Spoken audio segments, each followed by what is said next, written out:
Assalamualaikum warahmatullahi wabarakatuh.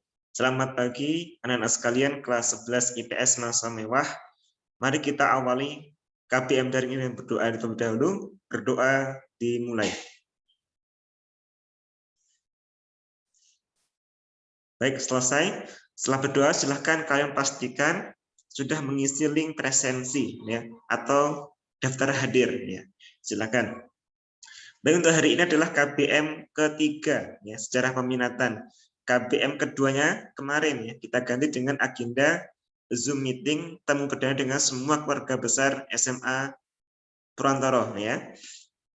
Baik, mari kita lanjutkan untuk materi yang ketiga. Kalian perhatikan ya.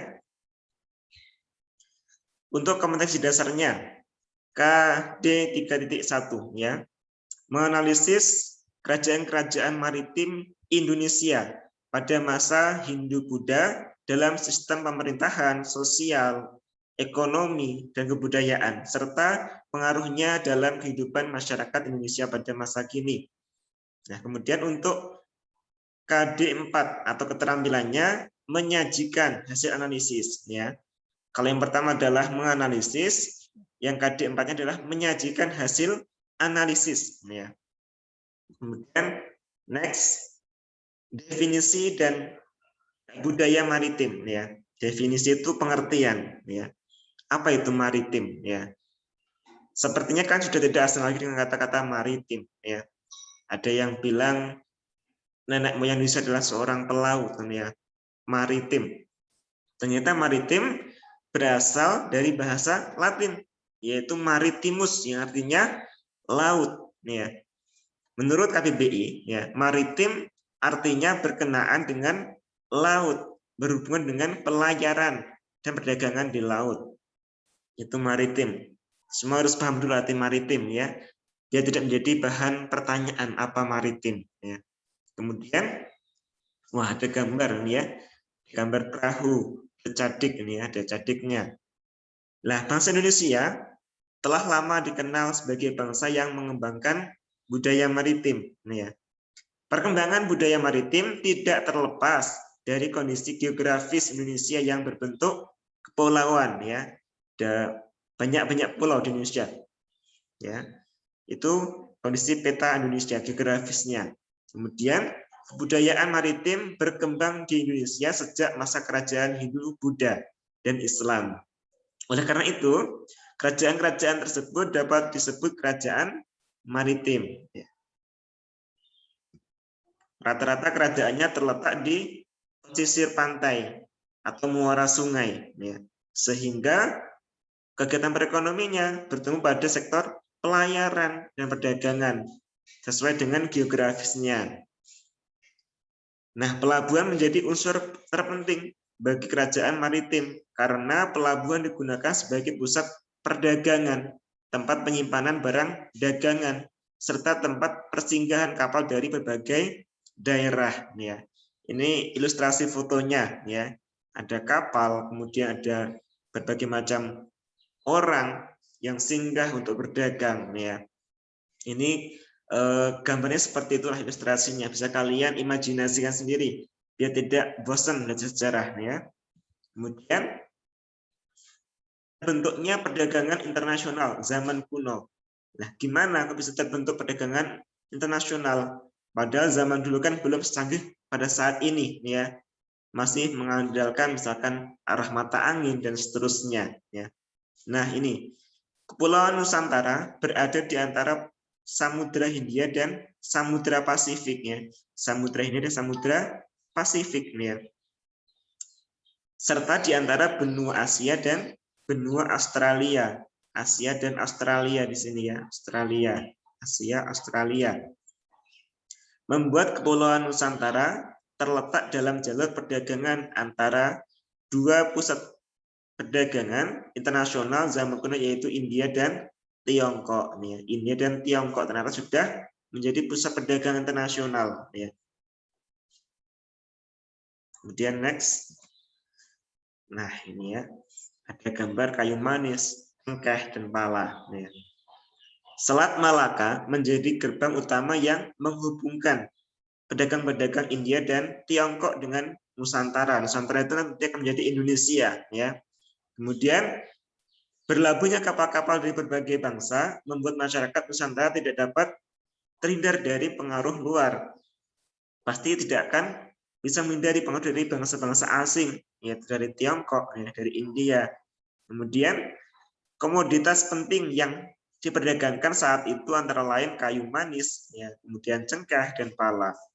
Ini menjadi komoditas penting yang harganya ya mahal, kan ya, atau laku di pasaran. Kemudian hubungan perdagangan tersebut diikuti oleh percampuran kebudayaan, seperti ada kepercayaan atau agama, sistem pemerintahannya, sosial dan budaya. Jadi tidak heran kalau ada kepercayaan dari India, kemudian mungkin ada sistem pemerintahan dari Cina dan seterusnya, atau Tiongkok saat ini, ya, saat ini Cina dulu namanya Tiongkok, atau budayanya. Nah, ini sebenarnya teori sudah kalian pelajari di kelas 10, ya. Ada berbagai macam teori, ya. Kita ulas sedikit ya biar kalian ingat lagi, ya. Ada teori Brahmana. Ini diungkapkan oleh tokoh yang bernama J.C. Van Lier. Yang teorinya bahwasanya ada Hinduisasi di Nusantara atau masuknya agama Hindu di Nusantara itu disebabkan oleh peranan kaum Brahmana. Kaum Brahmana itu siapa? Ya, kaum yang mengerti agama Hindu, ya, yang menguasai bahasa Sanskerta dan huruf Pallawa, ya. Maka ditemukan beberapa prasasti, ya, yang ditulis oleh seorang Brahmana yang mengerti bahasa Sanskerta dan huruf Pallawa. Kemudian ada teori ksatria yang diungkapkan oleh tokoh bernama R.V. Majumdar. Bahasanya pengaruh di Nusantara disebabkan oleh peranan para prajurit Hindia yang mendirikan koloni-koloni di Asia Tenggara. Jadi ada seorang prajurit, ada prajurit di India yang melarikan diri nih, ya, melarikan diri ke Nusantara. Maka ini dianggap sebagai teori ksatria.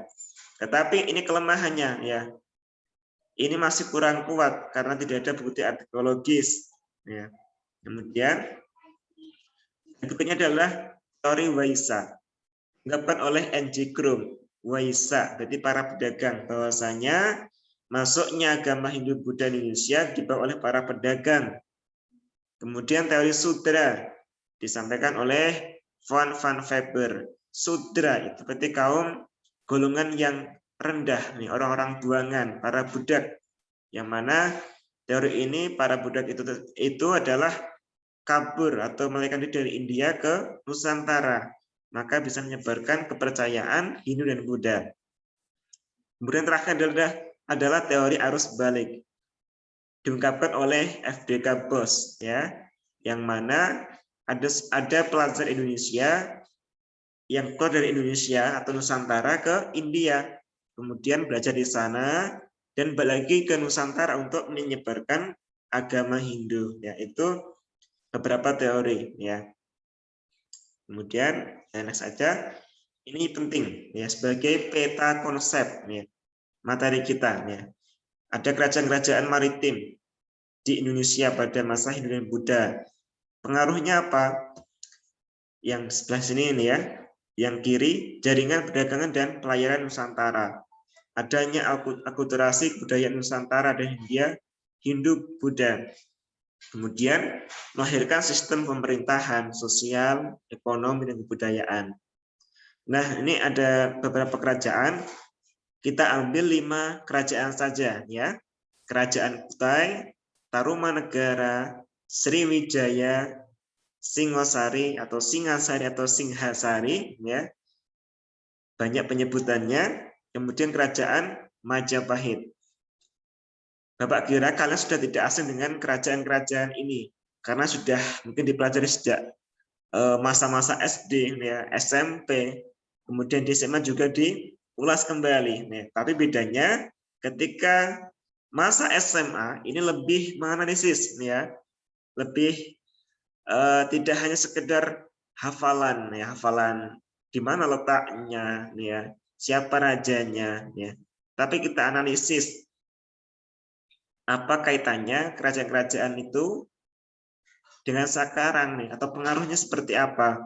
Masih tidak pengaruhnya atau telah hilang pengaruhnya ya. Itu di sejarah peminatan. Nah ini ya tadi ada 5 kerajaan maritim Hindu-Buddha. Nah saya mau menyampaikan hari ini kita pelajari kerajaan Kutai. Ya. Kerajaan Kutai Kartanegara. Ya. Yang kemarin ada wacana dari pemerintah dan sepertinya sudah mulai juga pengerjaannya. Bahwasanya ada pemindahan ibu kota dari Jakarta ke Kalimantan Timur, Kutai Kartanegara. Pertimbangannya dinilai dari segi letak itu yang paling strategis atau pertengahan dari peta Indonesia, Kalimantan Timur ya. Nah ternyata kalau ditelusur kembali di calon ibu kota Indonesia itu juga sebagai dulu diperkirakan berdirilah sebuah kerajaan besar yang bernama Kerajaan Kutai. Ya. Yang pertama ya, kerajaan maritim pertama yang muncul di Indonesia. Ternyata kerajaan yang paling tua ya. Diperkirakan berdiri di daerah tepi Sungai Mahakam ya, Kalimantan Timur. Karena ada beberapa versi ya, ini diperkirakan. Ya begitulah kalau kerajaan tidak ada peninggalan yang pasti, maka memperkirakan ya, seorang sejarawan itu memperkirakan di mana letak kerajaan itu berdiri ya. Kemudian tidak banyak peninggalan sejarah yang menceritakan tentang kerajaan ini kecuali ada prasasti 7 Yupa ya yang ditemukan di Muara Kaman ya. Nanti bisa kalian cari prasastinya seperti apa. Kemudian prasasti 7 Yupa menceritakan tentang raja-raja yang pernah memimpin kerajaan Kutai, yaitu ada Kudungga, Aswawarman, dan Mulawarman. Kutai dipercaya sebagai kerajaan Hindu tertua di Indonesia. Nah tadi ya, prasasti 7 Yupa tadi menceritakan ada menulis 3 raja di kerajaan Kutai. Karena masih ingat ya, siapa yang menulis prasasti itu? Siapa? Yaitu seorang Brahmana, seorang pendeta ya, yang ahli dalam bidang kitab ya, sehingga menulis dengan bahasa Sanskerta, menceritakannya ya, kemudian dengan huruf Pallawa ya. Ini peta kerajaan Kutai ya. Kutai Kartanegara. Mana di sini ya? Kutai Kartanegara. Ini peta Kalimantan ya. Sebagian saja. Kemudian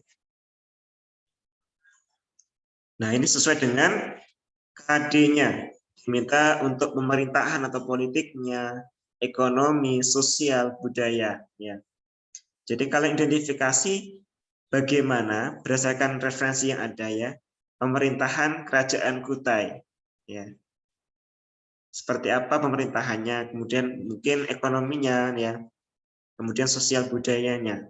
Kalian cari referensi, kalian baca, dan kalian tulis di buku tulis kalian. Ya. Dan kemudian tambah lagi nih ya, silakan kalian mencari berbagai macam referensi tambahan yang mungkin penting nih ya, yang jarang dikupas terkait kerajaan Kutai. Ini ada politik, ekonomi, sosial, budaya. Kalian tambah lagi untuk mencari pengaruh kerajaan Kutai bagi Indonesia saat ini. Ya, itu tugasnya kan ya. Kalian cari referensinya di internet maupun di buku paket. Kemudian kalian tulis di buku tulis kalian. Paham ya? Itu arahannya. Ya. Belajar sambil mengisi jawaban tadi ya. Jangan belajar secara daring. Sekian.